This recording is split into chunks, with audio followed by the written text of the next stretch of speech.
I've been using the DZO-R lenses for a few months now across a bunch of real world shoots, and they have impressed me way more than expected. These could easily be the new benchmark for cinematic lenses, but whether they are right for you, that is a bit more complicated.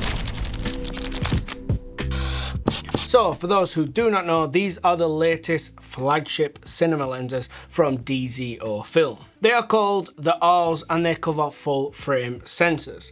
They are a total of 10 focal lengths across the full set, and you can purchase them individually or across two different sets called the A kit and the B kit, or altogether as one full set. DZO also just announced the new Rs Luster. These are the same lens and same glass, but with a new coating, hoping to add more characteristics and interesting things to the images. They come in PL mount, but also included in the box or in your kit will be an EF mount, and this is user interchangeable. And for those who don't know, from PL and EF you can pretty much use an adapter to go on any mirrorless camera available today. The range starts at 14mm, which is by far the most fun lens, we'll get into that in just a sec, and goes all the way to 180mm. Most of the lineup is T1.4 aperture, with 3 exceptions. The first one being the 14mm, which is T1.9, and then there is the 125mm, which is T1.8, and finally the 180mm is T2.4. Across the whole set you also get matching gears, front elements, filter threads, just as you would expect from a cinema lens kit. The kit I have in for review is the B kit, and across this kit it seems very consistent. The one outlier is the 14mm, which is a little warm and slightly soft, but this is pretty typical. The ultra wide lens are almost always the odd ones out in cinema lens kits. I would describe these lenses as detailed. They are not overly sharp, but I do not believe that is what DZO was aiming for with these lenses.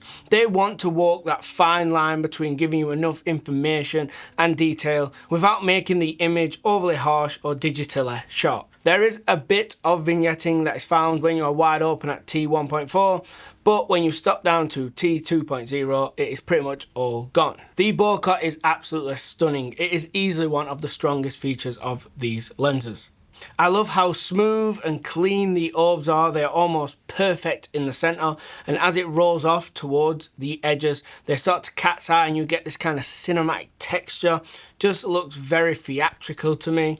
And just in general, the outer focus areas of these lenses are some of the best I have ever used or tested. They're also totally free of any focus breathing pretty much throughout the entire range. They have that kind of really expensive feel where it guides the viewer's eye exactly where you want the attention without distracting them in any way, and this is really high-end stuff. You can spot chromatic aberration when you go punching in and looking for it. You can see some like a luminous purple and lime green fringing happening, and I personally don't mind it. It's quite enjoyable and different. It does not follow the normal path of cinema lenses, as everyone kind of chases the teal and orange fringing, and this is kind of something totally different. I personally like it, but I can see why others may not. As for flares, I am a massive fan. I'm not someone who personally likes massive dramatic lens flares, and these lenses control them extremely good. Even when turning the torch up to max power, 90% of lenses in this test normally lose all contrast, but the Rs are doing an extremely good job.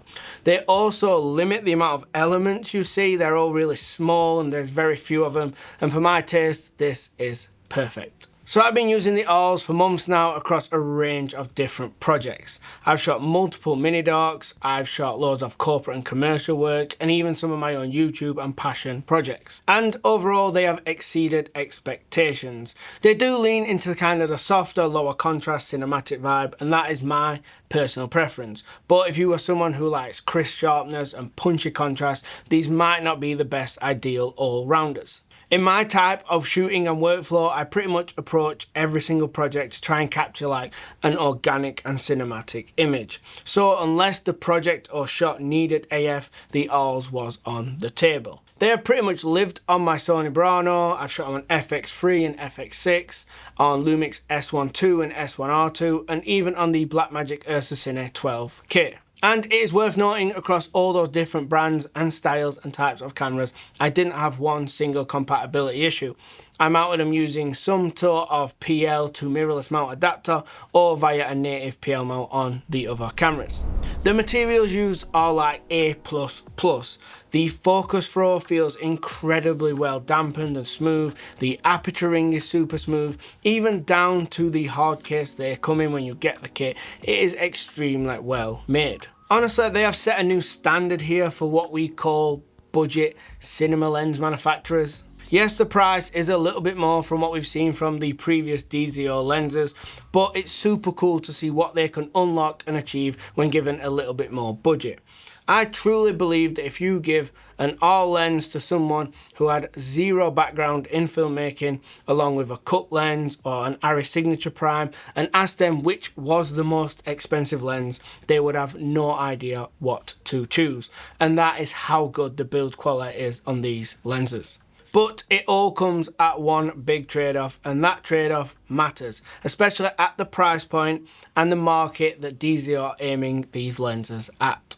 The biggest difference between the R lenses and a Cooke lens or an Arri lens or even a Tokina Vista Prime is those more expensive lenses are aimed at higher companies to purchase the lenses to hire to big productions when they are needed. But, and this is a pretty amazing fact, I think the Rs are so cheap that a lot of freelancers and small production companies will be able to own and operate these in their businesses. Most people stepping up into these lenses will be coming from Vespid Primes from DxO, the Nisa Athena lenses, Sirui, all these great budget and affordable cinema lenses we've seen dominating the market. The Rs are much bigger and heavier than all of those lenses. They weigh in between 1.4 kg and 1.6 kg per lens. This is more than an FX6, even more than a Pixus in some cases, and just under a Red Komodo. And that is before we even start talking about these on a mirrorless camera rig and how that balance would even work. So you really do need to consider and think about, is your tripod strong enough? Your gimbal, is your slider strong enough?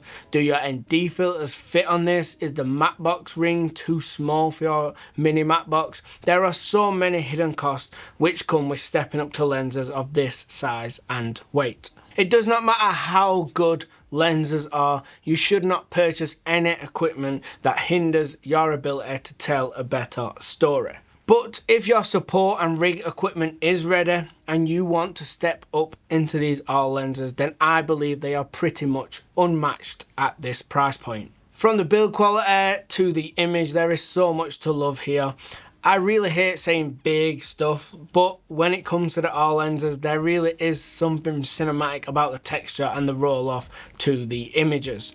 If you have the support gear and workflow to take on these lenses, then from me, they are an easy recommendation. But if you want to know about the future of cinematic lenses, watch this video here.